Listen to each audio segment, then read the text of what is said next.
10,000 ಜನ ಬರ್ತಾಯಿದ್ರು. ಇವತ್ತೇನು ಬರೀ ಒಂದು 5,000 ಜನ ಬಂದಿದ್ದಾರೆ. ಇದು ಉದ್ಯೋಗ ಅನ್ನೋದು ನಮಗೆ ಎಲ್ಲರೂ ಮಾಡ್ಕೊಳ್ಬೇಕಾಗಿರೋದು ನಮ್ಮ ರೆಡ್ಡಿ ಜನಸಂಘದಿಂದ ನಮಗೆಲ್ಲ ಒಂದು ಜವಾಬ್ದಾರಿ ಇದೆ. ನಾವು ಅದಕ್ಕೋಸ್ಕರ ಇಲ್ಲೊಂದು ಇದು ಮಾಡಿ ಫಂಕ್ಷನ್ ಮಾಡಿ ಮಾಡ್ತಾಯಿದ್ದೀವಿ.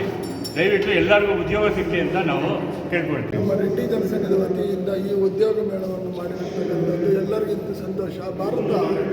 ಭಾರತ ದೇಶವನ್ನು ನಮ್ಮ ಪ್ರಗತಿಪರವಾಗಿ ಆಗಿರಿಸೋದು ನಮ್ಮ ಒಂದು ಉದ್ದೇಶ.